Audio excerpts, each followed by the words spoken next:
What is up, Merce Nation? Javier Mercedes here for yet again another Passion in Progress podcast. Who's excited? This guy and the other guy on the other side of this screen. He is some miles away on the West Coast vlogger, Harvey Danger Films. How is it going? You are inside my computer right now. I like it inside here. It's good. I'm loving it. Man, I'm excited. I'm always love getting to talk to and meet fellow YouTubers throughout this platform because as I grow in this space, and I feel like you too, it's just it's cool to meet and get involved in the community. It is. You know, that's one of the greatest pieces of it is that we get to meet people that we'd probably never cross paths with otherwise. So connecting with you clear across the country, and then there's people all around the world that we get to touch base with. So it's phenomenal. It's amazing. Before I go any further, can you explain what you do to the listeners? Yeah, so my YouTube game is primarily vlog style cinematic video with the occasional tips, tricks, and reviews thrown in there. So it's kind of a mishmash, but I like to look at it as something that is always unpredictable, unexpected, and exciting. At least that's what the hope is anyway. Yeah, for sure. And I believe your most viewed video, to give the listeners an idea, is the iPhone 7 Plus portrait mode versus just like a camera, isn't it? I think that's right. I'm not sure. It's either that one or the Mavic Pro, the DJI Mavic Pro bag. So I created my own bag for the DJI when it first came out, and this was so it's been about a year and a half now since it came out. I created it just a few weeks after it came out, and that one really caught fire for some reason. And unfortunately for me, that video was really poorly lit. The audio is horrible. And I really think it's either number one or number two. And it's really not a very good video. Although the bag's great, the viewer doesn't get to see the full glory of that bag because of my capabilities at that time. So for whatever it's worth, yeah, that's one of my top one or two. It's funny how the YouTube, I don't want to say the YouTube gods, but like the YouTube algorithm people that aren't people, but the robots that are taking our jobs, how that works, because the highest viewed videos on my channel are from eons ago when I was back in college and I did orchestrations for a normal Nintendo game, Castlevania, and I did 3 orchestrations, and that those videos still get at least 20 views a day. It's crazy how that works, but that's nothing what my channel is about anymore.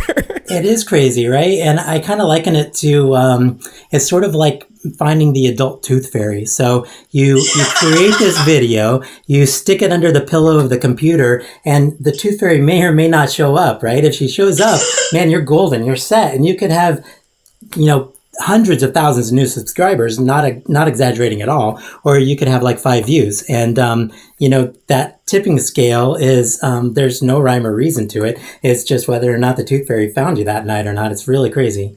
Oh man, I'm going to use that in just normal conversations from now on. That's great.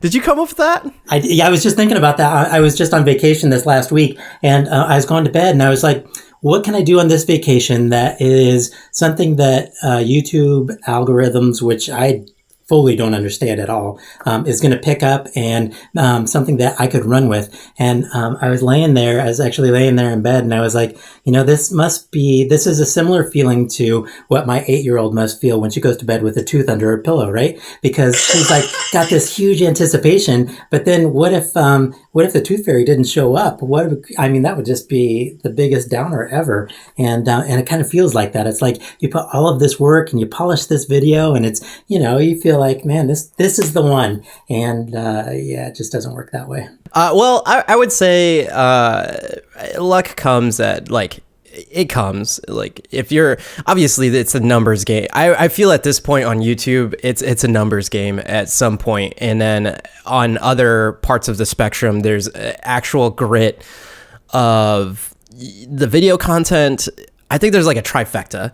It's the video content obviously has to be good, and then there's that luck that you're just talking about where you did the right things to unlock that algorithm.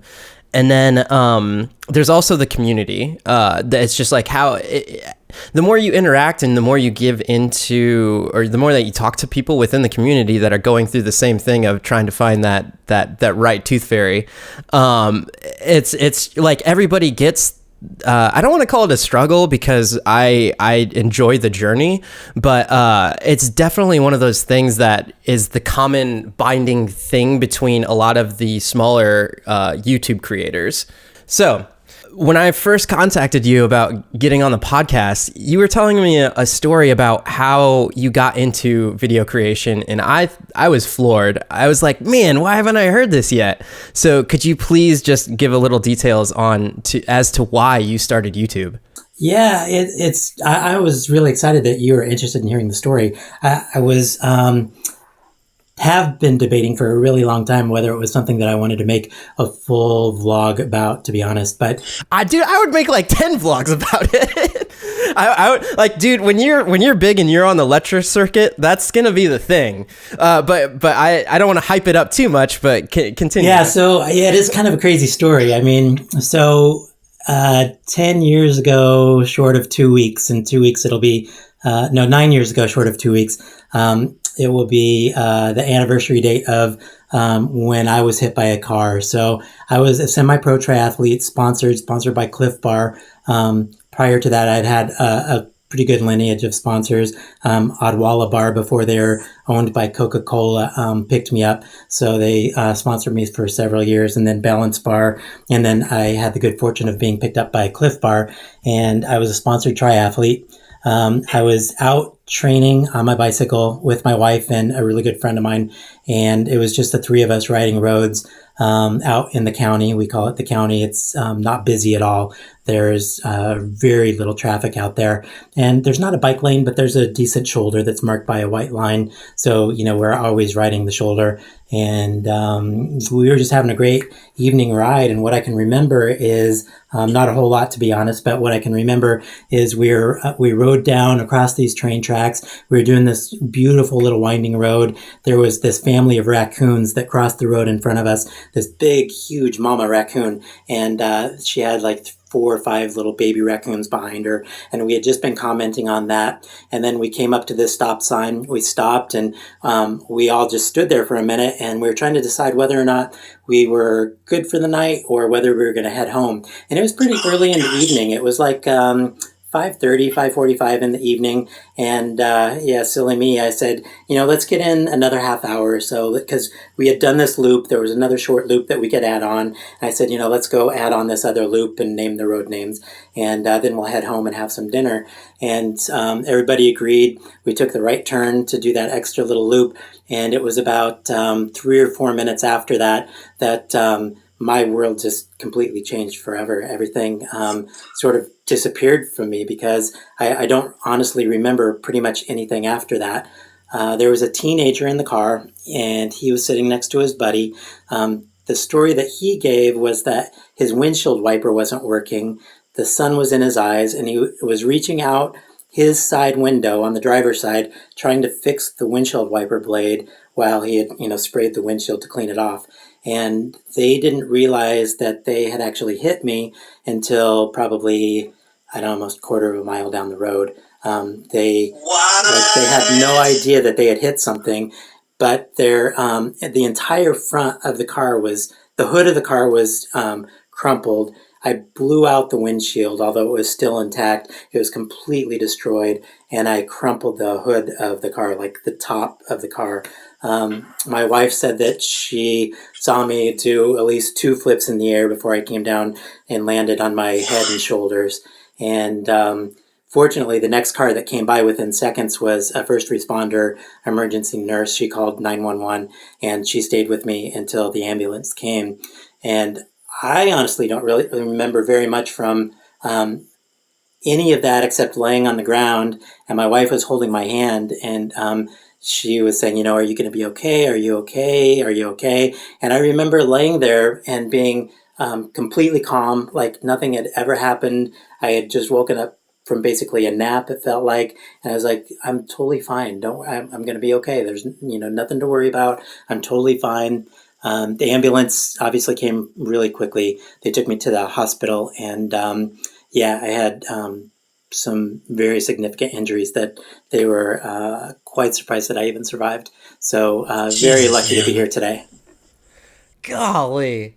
Like, I can't, man, ever since starting this podcast, I just like learning all these stories behind, like, everybody's got a story, but man, when you told me that, I was like, what? I'm so glad you're here though. That's crazy. That's the biggest gift of all, right? Is just still being here. And I sort of remember, not to get too hokey pokey into it, but I sort of remember at that moment laying on the ground that I had a choice of either leaving this world or staying, and I decided to stay. And the big impetus of that was that my wife was pregnant at the time, so I was very fortunate to be hit. So she was not touched. My friend riding was not touched, and had it been my wife, obviously my daughter wouldn't be here today. So I really feel like, and I keep trying to find a reason, right? There's got to be a reason behind it. So I think I must have taken the hit to save my wife and my daughter, I'm guessing. Until I find something different, that's what I'm going with. That is just like, that's some chosen stuff there. Golly, man. So crazy. Where I was getting at with that is, from what you were telling me, because you couldn't pursue your triathlete, I guess, career at that point, you started picking up video, correct? I did, yeah. So after that point, I was really unable to, it took me a full 2 years to recover to a stable point. And I really wasn't able to train at any significant level. I mean, keeping in shape is my primary goal, and that's a challenge. So training was out of the picture. Racing obviously was not in the equation at all, and that was my passion. I mean, I had a full-time job, but that's what I did 10 to 30 hours a week, right? It was train for triathlon. So when that was taken away and recovery was not a primary job anymore, trying to heal up and find out where I sit in this world, I was looking for something that I could do that added meaning to my life and actually contributed something to the greater world. So when I was a triathlete, it felt a little bit selfish, although I think there's a lot of things that triathletes contribute to the world. I felt like I was taking all of these hours every week, primarily for myself and my own betterment. But then when I was able to sort of segue into something new, I was looking for something that not only would help me with my recovery and the memory loss that I continue to struggle with because of the accident. Photography and video really clicked for me. And my wife was still racing. She still races. So being able to video her races and do photography at her races, do video of both of my girls. I've got a 17-year-old and an 8-year-old, 2 daughters, and to do photography and video for them at their events is great for me because I can look back and I can remember it in ways that I'm just not capable of remembering due to the head trauma that I had. And really the only struggles that I have with video is learning new things as I go. Because like I said, a year and a half ago, my DJI Mavic bag was, it's kind of a garbage video, but it's been seen a lot of times. And my vision isn't great because before the accident, I didn't wear glasses. And if I don't wear glasses now, my vision's split. So I see down here out of one eye and up here out of another eye. So I have to wear glasses for that. And that makes focusing and framing and stuff like that a little bit of a challenge. But I think I've overcome that really well. So really, this was something that I could effectively do and be successful at and pour some of that energy and time into that I used to pour into training and racing. So it was a great fit for me. And the path has been wide open with YouTube and meeting people like you and being able to just complete projects for, I've done a lot of projects for corporate events. I did a Hyatt Maui video. I've done videos for some action sports companies that put on races, which has been great. Matador Sports Equipment Company, I did a video for them. I did one for Boosted Board. So, I've had these opportunities come to me through this avenue that that's opened up new worlds to me. And it's been a really big win for me. And I'm very grateful to have it. Oh boy, Harvey, what's up, man? Jeez, that's crazy. So I can get the like right now, my son, we're correcting his he has a lazy eye, and in order to correct it, what they do, is patching. So we'll put a patch on his good eye to force his other eye to like compensate and find the stuff. And from what they've said, that kind of as he grows, since he's young still, it can like correct itself as he's younger. But I can definitely see where we also have glasses where the prescription is like really out of funk. Like one's like 4 and the other one's like 1. So it helps also correct the eye as well. But man, I can't imagine like going out on a shoot and then also having to one, deal with memory loss, and then 2, having to deal with the physical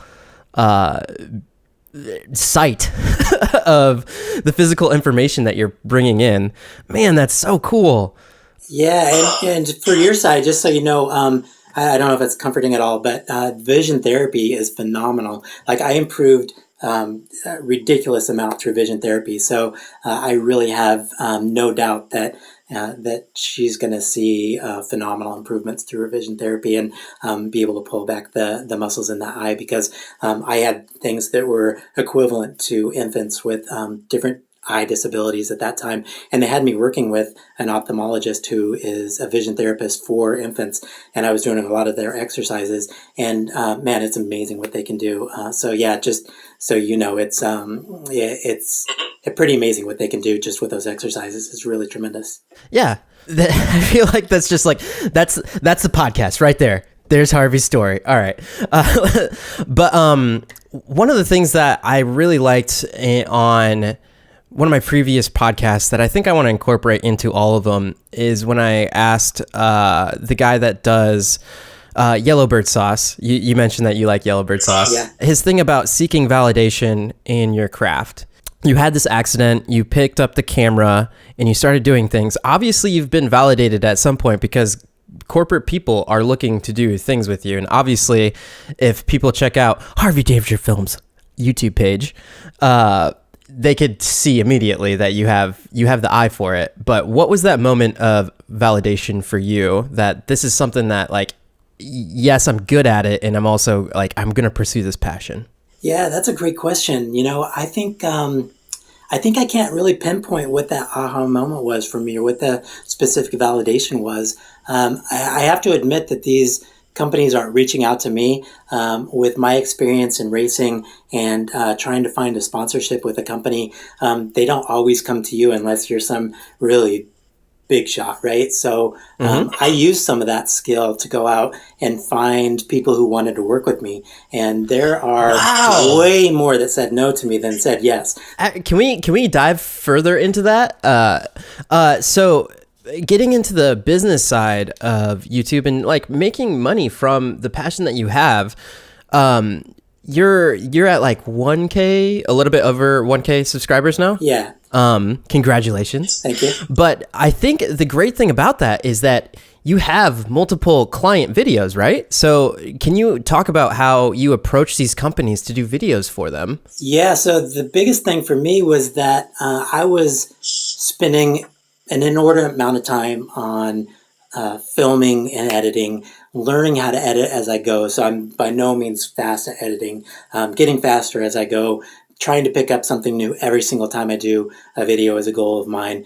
But the process of filming and editing and putting all that together needed to make sense for me on the standpoint of not only just finding joy in it for myself, and I love the whole shooting and creating and editing, all of that I love to the ends, but I really wanted to find something that would bring back to my family in some sense. So creating a video for my youngest daughter's school was something that they came to me and asked. And at that moment, I kind of went, wait a second, if the school thinks that I can do this, then I'm going to start using a couple of these short clips and shoot them off to different companies and say, hey, I'm looking for XYZ and I can give you XYZ in return.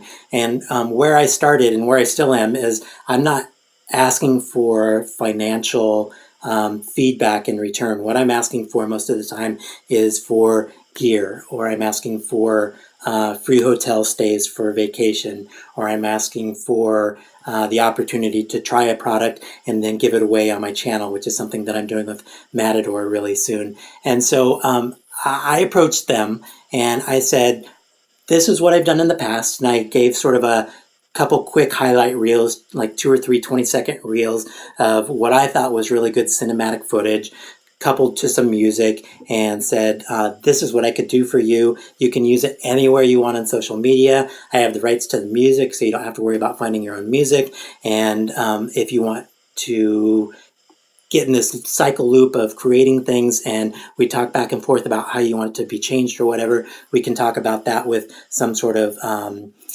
incentive down the line. Otherwise, you take what I film for you and I get in return what we agree on. So that's kind of how it got the ball rolling. And that's how I've worked with all of these companies to this point, is it's been an exchange with them, either product or vacation or something that is beneficial to me and my family, and then I spend all of this time for them creating some sort of video piece that we agree on is going to be beneficial to them. So I think that's probably a much lower entry point for them than they usually get, and it's allowed me to build a portfolio before I ever even came close to having 1,000 subscribers. So it was a win-win for both of us, no doubt about it.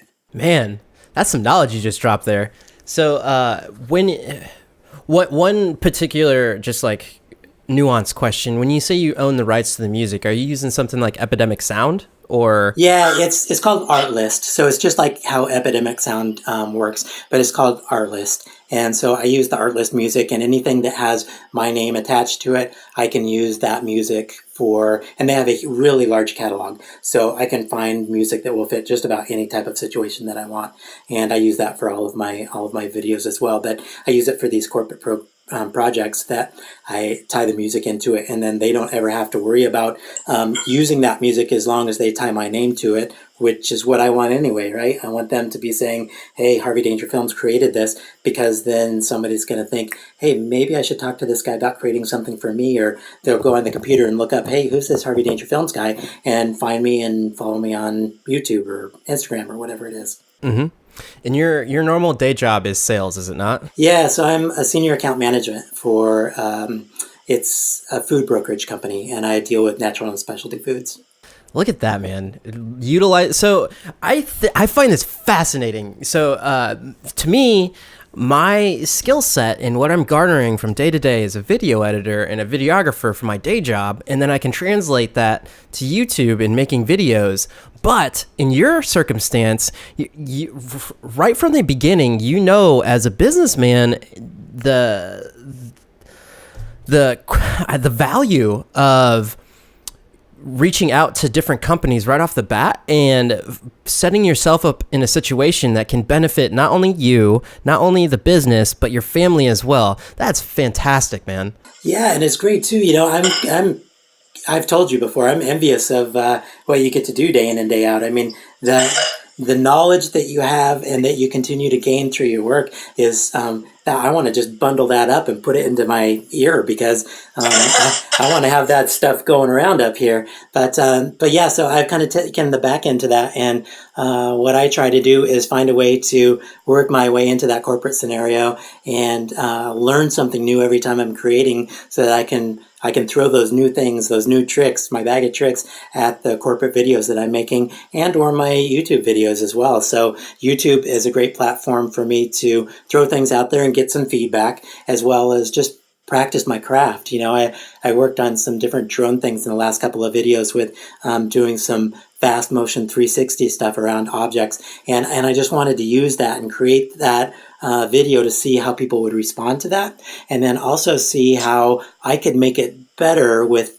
the idea that I had, and throwing it in there and playing with a couple of different tricks and seeing if I could, refine it a little bit and maybe use it in a future corporate project that I'm able to pick up. So that's something that I can throw at a corporation. I've kind of got it noodled in the back of my head of who that I want to throw this at, and show them that this would be a great benefit for them to use this sort of video trick that I've got up my sleeve, and we could really bring their product to the forefront with this type of video. And so, yeah, YouTube gives me a great practicing ground or launching point for some of the things that I need to teach myself and I need to practice on to get better at. Man, that's awesome. It's so cool to hear the utilizing your skill sets and finding that way to, just like you said, when the people approached you to do that school video and then clicking in the back of your head like, oh, wait a minute, I can just use the things that I'm good at already and help that to pick up the slack on the things that I'm learning right now. Yeah, absolutely. And then I pick up things from you too, like other YouTube creators as well, but you specifically because you had that one video with a coffee and you've got the pan in your hand and you're flipping it as you go under the sink. And I watched that like 10 times and I'm like, I think I've got 6 out of 10 of the points of how he did this, but how did he do it? And then I reached out to you and you're like, you know what? I should do it. I should do a little tutorial on that. I was like, yes, please. I want to see that. So that's awesome. And I love that exchange on the YouTube forum where if you see something that somebody's done, and that didn't even necessarily have to be you, I could have watched somebody else do it and gone to Javier and said, Javier, can you check this out? How did they do this? And you could break it down and explain it to me, which is awesome. I mean, it lets, the layman like me, who I'm learning these tiny little nuggets as I go, with somebody that's really experienced like you, be able to have this interaction and the dialogue to not only teach me something, but give you the opportunity to create on that skill that you've got as well. So I love that. That's so exciting for me. Yeah, I'm glad I can help. What's crazy to me is that's a byproduct of another YouTuber that I watch, that I'd recommend watching if you haven't heard of him, is This Guy Edits, is I believe the name of his YouTube channel. And he brought up this concept, and I was gonna probably do a video about this myself, but there's this cool thing that he did a whole video about where it's where an object is in a frame. And so say if you're watching this on YouTube right now, like I'm in the middle of the frame. When you switch to a new scene, whatever you want the viewer to look at, make sure that thing is in the vicinity of the previous frame. So if I were to switch this frame to you, in this interview, then maybe you're center frame or something like that. But if you were to be like off in a corner, then it's kind of jarring to the person that's watching the video. And I was like, I mean, I guess subconsciously I was kind of doing that technique, but I'm going to keep bringing up YouTubers. There's another YouTuber, Story Greenlight, and he says with limitations comes creativity. And the cool thing is I had that in that coffee video, I knew I had to transition from one spot to the next, and I knew it was going from, I think, the spoon to the pan. And I was like, well, my pan is all the way down at the bottom of the screen. How do I get it so the viewer can still see the spoon and the pan at the same time? And then I did that whole Lumifade, whatever, but I flipped it over to the top, and I was like, well, if it's over on the top, how do I get it back to the bottom? And then I was like, once you start backwards engineering everything, then you're like, all right, well, I know what my end goal wants to be, but how do I get to there? And that's where the creativity comes in. And I'm sure you encounter this a lot with your edits, where you're like, man, what's this juicy transition that I can do from here to make sure I can tell the story how I want to? Absolutely. Yeah, that's exactly it. I do know This Guy Edits. He's incredible. I don't watch him enough, and I don't know the other YouTuber, but I do really like incorporating a lot of those pieces like you're talking about. And that one that you did with a pan, that one, the spoon in the pan, just really solidified that for me. I mean, that really drove it home. So that was a beautiful thing. That was really cool. Awesome. Let's go ahead and let's talk about story with your pieces. Where are you at, like with story in terms of like vlogging and doing your material? Like, how much do you think about that? I think about it a lot, and I don't think that I have the right mix, to be honest. I am incredibly introverted by nature, and I don't enjoy being in front of the camera. One of the reasons why I picked up a camera way prior to my accident and like taking photographs was that I could be on the backside of the camera. I didn't have to be in the photo. So being the vlogger and talking to the camera is not uncomfortable for me, like a lot of people talk about, because of their surroundings and the people looking at them and feeling uncomfortable doing it in their environment. That part really doesn't bother me. The part that bothers me is the 3 people to 3,000 people plus that ever end up watching the video, because I'm incredibly introverted and putting me out there is a big deal for me. So I typically really like to utilize the craft to tell my story as much as possible. So I am desperately trying to learn how to make my videos cinematic so that I can tell the story through that piece rather than have me be in front of the camera more. And I'm not sure that that's the right formula for YouTube, but I'm going to keep pressing with that a little bit and see how it works out for me. I think there's space for it. I'm not sure if it will really catch on or not. So I'm in front of the camera very little in comparison to a lot of vloggers. Hey man, with limitations comes creativity. If it's just something where you do like VO or something like that, then I think when I and I don't mean this like in a bad way. I'm just like, since I'm talking to you here, one of the things that I would critique is, man, your visuals are really awesome. But like the one that you just did with, I believe it was your wife, right? They were going through water and then they were doing the was it biking as well? It's a swim run video, so yeah, swimming and running, yeah. When I watched that one, I was like, man, I want to know the story behind this. Like, what's like, I remember I asked, because they're tethered to each other and all that stuff. I was like, oh, what's obviously I didn't know much about it because I'm not like a part of that space very much. But I think it's like those little tweaks that I feel like your editing is just so good visually that your next step is just like, if you nail story, man, the moon is like, past the moon is the limit. Thank you. That's a huge compliment. Thank you very much. But the thing is, I will say this: when you did that lemon challenge video, if nobody's familiar with it, you should look up Harvey Danger Film's video, and he gives one of the best explanations of what the lemon challenge is. Like, when you did that video, man, you went into detail about story. Really? So that's curious to me, because that video, which I was really honored, Colin Ross, which we both know. Hey, that's how we met. Tangent. Colin Ross, shout out. Anyhow, he was another vlogger, really putting it to it, doing daily vlogging at one point in time. And then I met Harvey through the comments section. Thanks, Colin. Anyhow, continue. So Colin tagged me, and I felt really incredibly fortunate, because how often do you get the opportunity to make a video about something so big that can do so much good? So I was super excited to do that video. And there was, in that video, I can't remember exactly, but there's very little cinematics in that video. It's all story. So yeah, you're right. I mean, I really need to find a way to comfortably tie in the story piece with the cinematic piece so that it can bring together both of those fields and sort of solidify what the message is and what the visual is, and make it more cohesive, which yeah, I'm getting there. I don't know how to get there, but I'm working on it.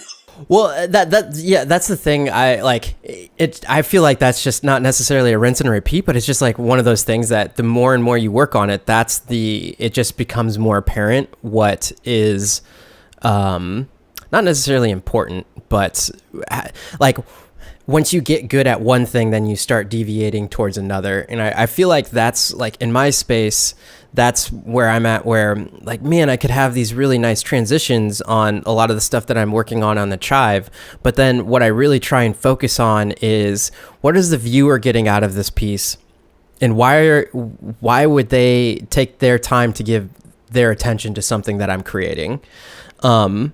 Which is like something I ask myself as I'm like watching it. But there's also those times where, as a creator, do you get this when you show your material to other people and you're in the same room as them? I get this like feeling when I'm watching material, and I just know like, man, I should have cut that part out, or I should have like put that other part in, because then they would have gotten the idea of what this was.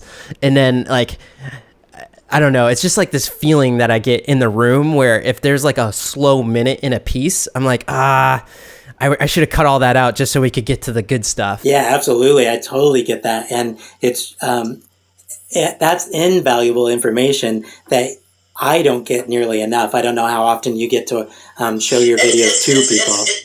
So it depends on the piece, but there's definitely those times where I've actually forced myself, like, you know what, I could keep working on this edit, but I'm gonna stop. I'm gonna show this to somebody and just see how I react and how they react, and then that just gives me so much more information to go in the right direction than to spend, like, I could spend 3 more hours editing it myself, or I could show it to somebody once it's to a certain degree, and then like be like, oh, I'll just cut this and this, and then all of a sudden it's like it's almost ready, you know? Yeah, that's so true, and that's great advice. Like I said, I don't have that audience to watch it enough to get that feedback, but I wish I did because I get that exact same feeling. I can tell if they start to stray a little bit. I'm like, yeah, of course. I put in 40 seconds right there. What was I thinking? It should be 10 seconds, not 40 seconds, or I didn't tie the story together right here. So, of course, they're going to be a little bit confused and wanting to go back to see if they missed something. And I mean, that's a huge piece, right? I even had an opportunity recently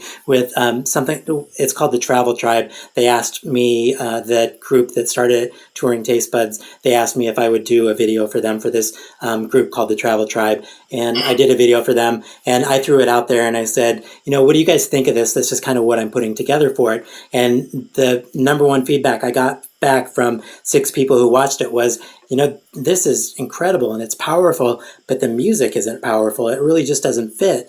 And I was like, oh yeah, I love the music, but it doesn't fit the video. And I changed out the music. I made a couple of cuts so that it fit the music, and it completely changed the energy and the feel of that video. So had I done it just myself without any feedback, it would have totally been flat. But the way that I was able to get some feedback on it made it something that was actually moving and powerful and pumping, and it really drove the video forward. And it was a short piece. It needed to be, something that made a quick impact because there wasn't a whole lot of space to tell the story. So yeah, that feedback is incredible. It's very, very valuable. I think as a videographer, one, it's like shooting and getting all that stuff. That's like a different spectrum. But once you sit down in the seat and you start making those cuts, there's those shots that you get, at least for me, there's the shots that you get when you're out in the field and you're like, oh boy, this is going to be so silky smooth when I get that in this edit. And I just want it to be like 20 seconds of this slow-mo of this like waterfall or something like that. When I did my first vlogs in Italy, we went to this one place in Austria, and it had these waterfalls, and I was like, man, I'm going to have these waterfalls, and I had them at 960 frames per second, and I just like, I melt those shots. But going back and looking at those clips, I'm like, cool, this looks good for about like 2 seconds, like move on, and it just takes time to, one, like keep doing edits to see what works and what doesn't work, but it also takes that hard hitting factor of people just like, once you start showing your material to people, you're like, really, was it that important type of thing? In that, like, as I grow as a video editor, like a lot of those moments come a lot faster when you're in a corporate environment doing that. But it helps you grow. But I think that's one of those things where I think good editors, like if they can sit back and then they can like, not to give it a glum term, but kill their babies of like, oh, this is that one shot. I want that shot in there. But then if you can sit back and be like, well, is it really necessary? Do you really need that?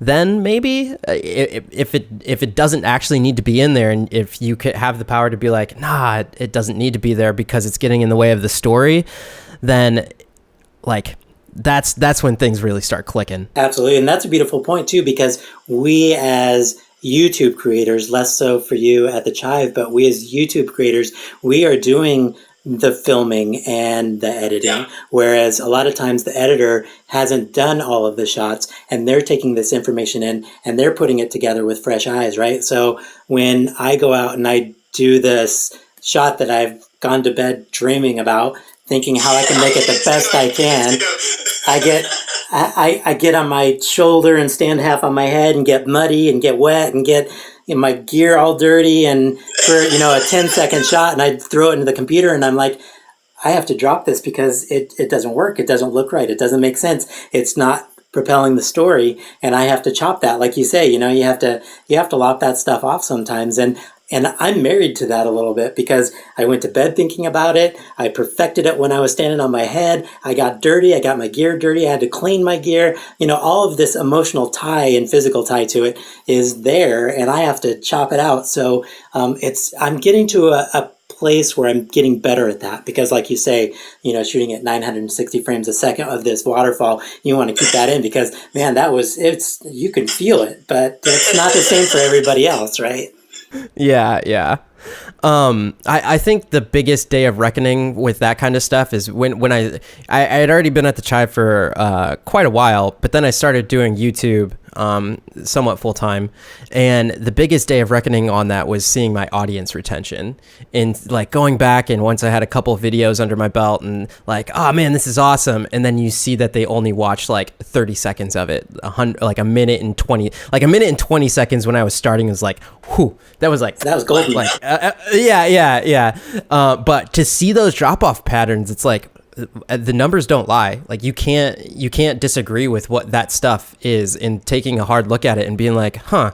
And then and I would like literally go in and I would look at the video, and then I would see the parts where the drop offs are happening, and I'm like, man, it started to click for me. I was like, man, it really does kind of get slow there. And then I would start to ask myself, like, why did I weave it this way? But then that opens it up for, all right, learn from your past mistakes and then just like move it on from there. Yep, I totally agree. Yeah, that's a great tool that I use also, and watching where that drop off is. And it's really interesting to me to watch different videos have that fall off point at different areas and go back and see where it is. And undoubtedly there's something that correlates with that drop off point for me in my videos, where it's something that I can change or something that I've repeated in a few videos and created the fall off point at different second marks because I've done the same thing. So it's a phenomenal tool for me as well. I agree.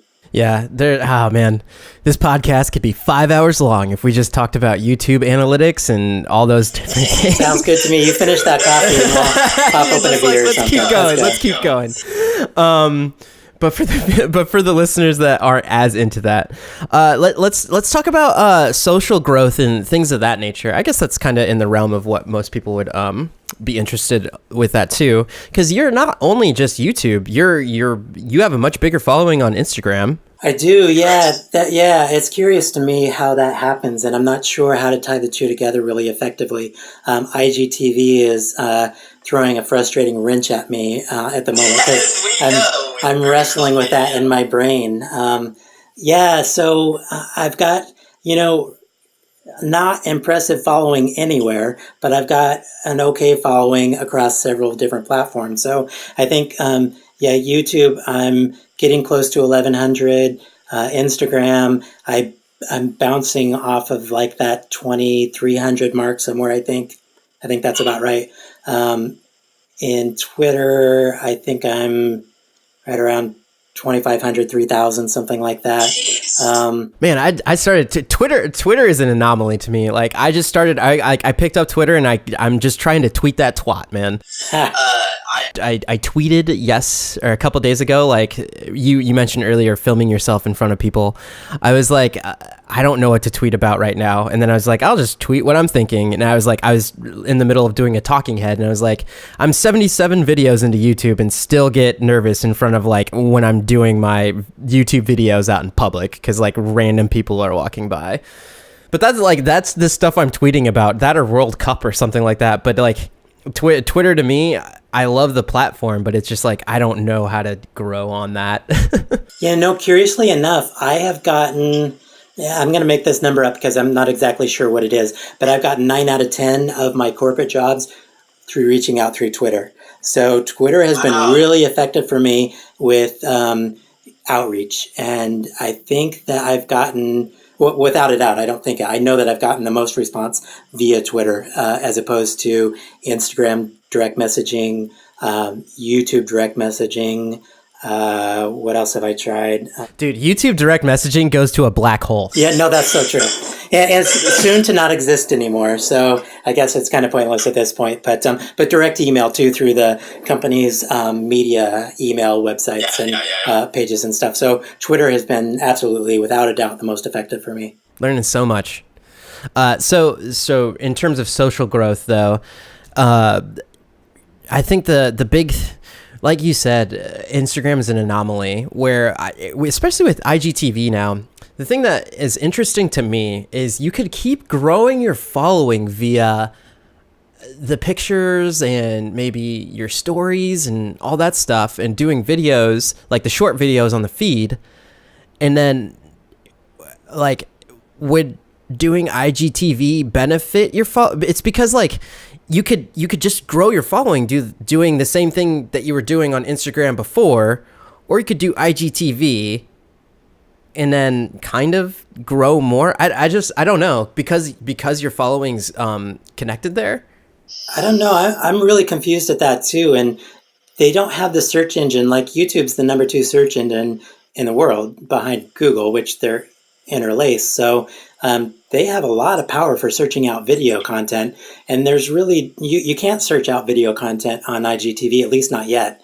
You can search out a creator and watch what they've created, but you can't search out specific content. And then I've gotten to the point where I'm not even doing short stories on Instagram anymore because, for example, this last week I was on vacation in California and I was thinking specifically about creating vertical content for IGTV.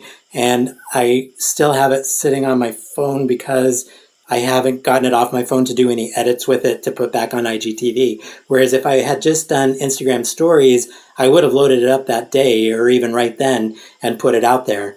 But even with Instagram stories, I don't think that I've gotten any growth out of my followers. And that's been some really good content, I feel like. I feel like it's entertaining for my current following, but it's not growing my following. So it really does seem to be the primary platform that is still the best connector and growth sector for Instagram. And I don't know if that's going to end up changing as they continue to grow the database and the searchability and the tools within IGTV, which I have to think they're going to do. But at this point, it's almost created a stymie for me in terms of video on Instagram. I've gone back to almost just doing photos at this point because I don't know which place that I really want to put it, so I don't put it anywhere, and then I'm just posting photos. So I don't know what to do with it. Yeah, and by the way, you should check out his IG. He has some lit photos. Will do. I don't want to wrap this up, but I know I want to keep this like to an hour. So one of the things that I want to ask as I interview more YouTube creators is not necessarily what's the end goal, but where's this going? Like, so say you get the Peter McKinnon type subscribers, or the Casey Neistat's amount of subscribers and all that stuff. Like, what is it that you want to achieve through this platform of YouTube right now, which may end up being Instagram? But as you grow more of attention and followers, what does that mean to you? Yeah, that's a great question. And the easy answer for me is that I really want to grow my ability to connect with people and corporations to make content. And that will hopefully, in turn, that the goal for me is to be able to either pay for my kids' college, go on incredible vacations, afford new gear because I don't have to buy it. I'm getting in exchange for review or use or something like that. So I want to get good enough that companies look to me to be able to create things for them. I want to get good enough that viewers look to me for information or inspiration. So there's not really, it's an open end goal. There's not really an end game for me. Oh yeah, for sure. But, and I don't even care what the platform is, to be honest. YouTube's great and I love it. I'm not excited about doing the vertical video, to be honest. Yeah, same here. Yeah. But yeah, so, I mean, I can create just about any level of video content that I'm capable of creating and put it out there on YouTube. So it's a good platform for me right now. But really, I'm looking at that as more of a portfolio for me and a way to reach more viewers so that I can ultimately inspire and educate viewers on things that I'm really passionate about and knowledgeable of. So that's sort of the long vision for me, is that I want to be able to create enough that I get enough back to sustain it. At this point, it's certainly, I pay more in electricity than I gain with anything in return, right? So at this point, it's definitely the very tiny toe in the water beginning, but I hope to grow there. That's my goal.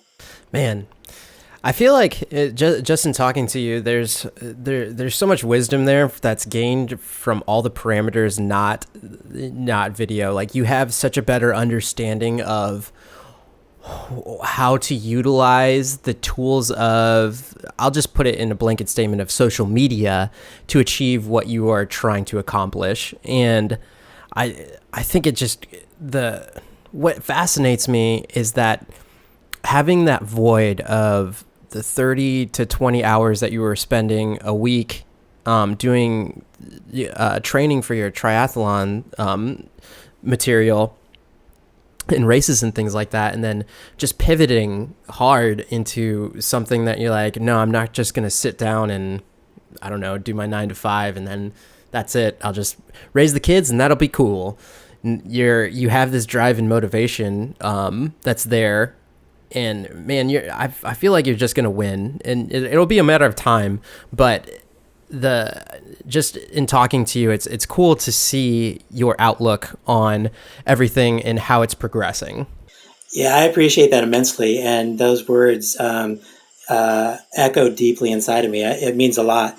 I think I'd be remiss if I didn't say, as we wrap up here, if I didn't say that it's taken a lot of years to get here. I mean, I wanted to be one of those people that was broken by this accident and came back stronger than ever. And I raced harder than ever, and I found a way to overcome and achieve. And I pushed that hard for a long time before I realized that my body and my brain just can't wrap itself around that. That's not where I am, and that's not my achievable. So what is my achievable? And it's taken me a long time to reach this chapter and delve into this chapter and really start writing this part of my book. And I'm just at the very beginnings, but it's exciting for me. And having somebody like you reach out to me and want to talk to me about it is a huge honor. And I can't thank you enough. It's a big boost to me, as well as just reaffirming. The funniest part about it is like, I have like significantly less amount of followers and subscribers than you. Oh, it's crazy. You are so incredibly talented. And you should have subscribers in the 1 million to 2 million range, because the things that you've put out there is phenomenal. So your subscriber count is way undervalued. It's that Easter egg stuff. It's like, I know it will come in. Obviously, I feel like it's a market thing too. Like, obviously, if so many people find it valuable, then it will find its place. But there's always one final question. Man, such great conversation, Harvey. Thank you so much. What would you, and I think this really hits home with a lot of people listening and also watching this if it's on YouTube. But if you were to tell somebody, any age, what, if they were looking to get into YouTube now, what would you tell them? Yeah, gosh, that question is asked of a lot of people, particularly people way bigger than us, right? And I think most of them say use any camera that you can get a hold of, even if it's your phone or your iPod. And most of them say just start today and just upload. And I think to a large degree, 90% of that is really, really true. But I think not only start now and use whatever materials and equipment that is at your disposal, but be thoughtful about it. I think there's a lot of people, my view with having 2 younger kids, there are people out there that are creating my age and younger content that is questionable, and it might be questionable in terms of the language, the content, the direction, the approach to society in general. And I'm not trying to direct anybody on what's right or what's wrong. I would just say be thoughtful. Be thoughtful in the content that you actually upload, because when you upload something, it will be there for forever, in quotes, because there's going to be somebody that can find it almost always, anytime in the future. So I would just caution everybody to not wait too long. Get on it now. Start tomorrow. Start today. Start whenever you can with whatever you've got equipment. But also be thoughtful about what you're creating, and that's going to be different for everybody out there based on what they're creating, what message they want to spread, what their content's about. So being thoughtful could mean a myriad of things, but being thoughtful about what you're putting out there, I think, is really understated today. Yeah, I really liked what you said there at the end. I think as you create and you find your space, I think it becomes more about the message that you want to spread than that ties into the content that you create, and it's the driving I guess denominator of the content that you're making. Yeah, great analysis of what to do, and I think from your standpoint, it's utilizing the platforms as a tool. It's crazy asking that question about, like, all right, if you're starting YouTube right now, just because it's the biggest player in the space, but as other platforms kind of start to chip away at it, it's like that's where what message do you want to spread, it starts coming into play, because it's like, all right, well, say YouTube isn't the thing, then it switches over to something else. Are you still spreading that same message? Are you somebody completely different? What is that there? And that kind of thing. Right. And I don't think there's any wrong answer to that necessarily. I think it could be different on any platform you want it to be. You could even have a different name on every platform if you want to. I mean, that's wide open. But I think as long as you're thoughtful about the creation that you're creating, you're going to be much better off, because the platform's ability to reach millions and billions of people is there. I mean, it's certainly achievable, as we've seen by other creators. So I think being thoughtful about how you go into it is important. Awesome. So, Harvy, where can people find you? You can find me at Harvey Danger Films just about anywhere except Instagram. It's Harvey Danger. So Harvey Danger is the lead into just about every social media platform that you could ever find me. So Facebook, Instagram, YouTube, obviously, Twitter. You can find me at any of those places. Happy to answer any questions and take feedback from anybody that wants to give it. Awesome. Check out his material. Most of it is, like he said, he likes to do some tech reviews and things of that nature. But if you are an outdoorsy type of person, look no further than Harvey Danger Films. Yeah, thank you very much. Very grateful for being on your show. Yeah, if you want to find me on social media, I'm at JAV Mercedes on all the social things. And you can find this podcast on any place where you listen to podcasts. But if you want to see our beautiful faces in 1080p high resolution from Harvey Danger Films GH5 and my Sony RX4 100, you could look up Passion and Progress on YouTube. Don't forget to leave me a review, and thank you guys so much for listening. I hope you found this content valuable. I know I did. It was great getting to meet you, Harvey. Yeah, it was great for me too. If everybody leaves a comment down below to do a part 2, maybe Javier will invite me back to do a part 2, and we'll get to do this again, because I love this. Yeah, I love this. Awesome. I absolutely loved it. So thank you very much. Yeah. All right, guys. Till next time, keep on being passionate and do things in progress to pursue those passions. I just came up with that. Might stick to it. Hey, what can you tell the viewers what you say and what you put at the end of all your videos? Yeah, at the end of my videos, it's pretty basic. I obviously, give the subscribe spiel, but give peace a chance is what I leave you with. So give peace a chance. Love it. What about that for a message? All right, guys. Till next time. See you later.